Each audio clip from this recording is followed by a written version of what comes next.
回はエアフィックスの72分の1スケール日本海軍零式艦上戦闘機21型の仮組みを行います。また冷戦ですね。タミヤのオーバードコレクション LS の金型を引き継いだマイクロエース9番の長谷川を仮組みレビューをしてきました。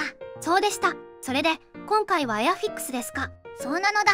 日本以外の国で作られた冷戦プラモがどんな感じなのか興味があったので取り上げてみました。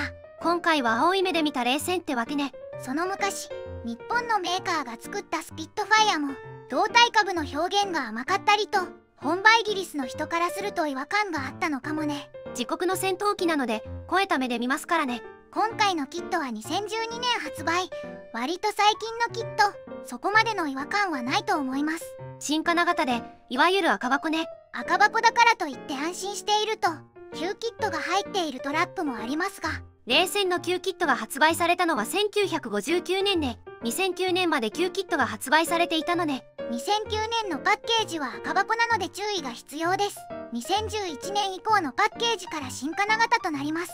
2007年あたりから精力的に新規金型キットを出していますね。この時期に何かあったのでしょうか？エアフィックスは1981年に倒産を経験している塗料メーカーであるハンブロールの傘下となり事業継続は叶った。そうだったのね。ハンブロールの傘下になったからなのか。塗料セットのパッケージもあるみたい。ハンブロールだとエナメル塗料かしら。だが2006年にハンブロールも経営破綻してしまった。せっかく息を吹き返したのに。今度は鉄道模型メーカーであるホーン B がエアフィックスに興味を示す。ハンブロールが持つ資産にエアフィックスが含まれていたのね。現在はホーン B 傘下となって精力的に新規金型のキットが発売されている。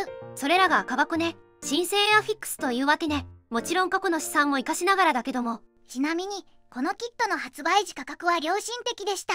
記憶が曖昧ですが700円とか800円ぐらいだったような。輸入キットとしては安いですね。しかもカルトグラフ製のデカール付き。でも今は定価だと1980円になるのね。2012年の為替レートとは違いますのでその影響もあるのかもね。なるほどね。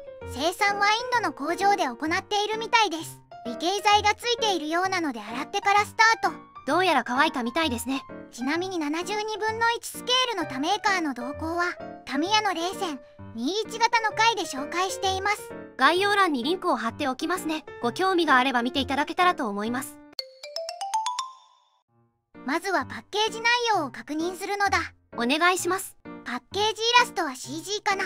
空戦中の冷戦21型なのだ。能力色の冷戦21型は珍しいですね。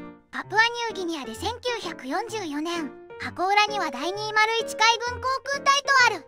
尾翼にス134とあるわね。筑波海軍航空隊ってことですかね。投稿者も混乱してますが筑波航空隊は内地の練習航空隊だったような。教官を中心に帝都防空隊を担った時期もあったみたいだけど、わかる人がいればコメントで教えていただけると助かります。相手は何でしょう？ P47 みたいだけど。太平洋戦線では P47D かな。では中身を開けていくのだ。グレーのランナーが3枚、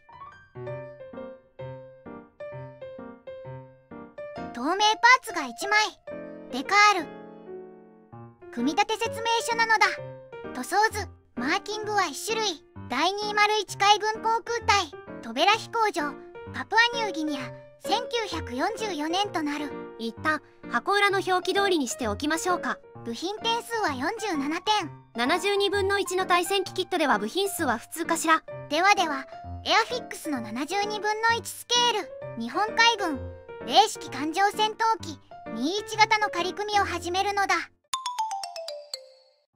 最初に操縦席なのだ。ふむふむ。操縦席は全部で5パーツ。操縦席床にケーキパネル、座席と操縦桿なのだ。ケーキパネルはデカール貼り付けタイプね。デカールは3分割となっています。パイロットがついていますね。こんな感じですがついています。とりあえず人はつけた感じですね。次はエンジンですね。エンジンは3パーツ構成で坂井位置に鋳型エンジンを再現している。カウリングは1パーツ構成ですね。今は切り出して終了なのだ。次はプロペラかしら。プロペラは3パーツ構成。3枚プロペラをスピナーで挟み込んで終了。後ほどエンジン軸に取り付けるのね。次は主翼と胴体なのだ。いわゆるしの字ですね。最初に胴体の組み立てとなる。ふむふむ。胴体は左右分割で2パーツ構成。操縦席を挟み込んで接着する。機種上部に機銃パーツを取り付けね。このパーツは内側に機銃を接着する。ここでエンジンも取り付けね。当然操縦席も胴体内側も先に塗装を済ませた方がいいのだ。胴体のモールドはどうでしょうか？オーモールドとなる。かなり主張の強いオーモールドとなる。いわゆるウンバ彫りなんだけどシャープなモールドね。ハンブロールでの筆塗りを想定しているのかな。厚塗りしたとしてもモールドが埋まりそうもないわね。主翼は全部で3パーツ構成。ふむふむ。主翼下パーツに左右主翼上パーツと翼端を接着する。主翼下パーツは先に穴開け指示がある。翼端は折りたたみ状態も選択できるのね。72分の1スケールの冷戦に1型にはあまりない構造ですね。主翼のモールドはどうでしょうか？こちらもオーモールドとなる。胴体同様で主張の強いオーモールドとなる。次は水平尾翼ですね。水平尾翼は左右それぞれ1パーツずつ胴体に差し込む構造。この時にラダーも取り付けるのね。次はクリアパーツや足回りなのだ。ふむふむ。キャノピーはワンピースとなっているので操縦席の開閉選択はできない。透明度は問題なさそうね。問題なしです。次は足回りですね。まずは左右主脚。主脚は左右それぞれで3パーツ構成。タイヤとカバー、試着の構成ね。その他にも胴体に接着するカバーもあるのだ。次は尾輪ですね。尾輪は1パーツのみとなっている。作業しやすいタイミングで胴体に接着する。なるほどね。続いてアクセサリーなどの取り付け。主翼に補助翼操作ロッドをつける。それと気筒管とアンテナね。その他にも胴体に着火フックを取り付ける。最後に総評なのだ。今回はエアフィックスの72分の1スケール日本海軍零式艦上戦闘機に1型の仮組みレビューしたのだ。仮組み後の感想はどうでしょうか？新金型ということで愛もよく簡単に形となった。普通に冷戦ですね。違和感があるとすれば21型なのに能力色、ニューギニアなのに筑波航空隊となってることかな。ここは詳しい人の解説を待ちましょう。モールドもオーモールド、深さもあるので合わせ目で消えた部分の処理で済みそう。その他には何かありますか？仮組みでは触れてませんが実は飛行形態のパーツもついています。ワンピースのカバーと収納時尾輪がつくのね。翼端の折りたたみも選択可能ですしこのキット以外ではない要素もありますね。飛行形態にしないならば試着庫のマスキング用にも使えますね。このキットの翌年にはタミヤ版が出てしまう。2012年販売のオーバードコレクションね。翌年に決定版が出てしまうとはね。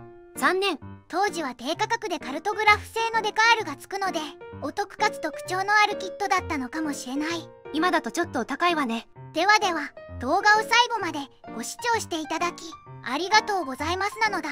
チャンネル登録と高評価をお願いしますなのだ。次回以降も飛行機プラモデルのレビューを続けていくのだ。ではバイバイ。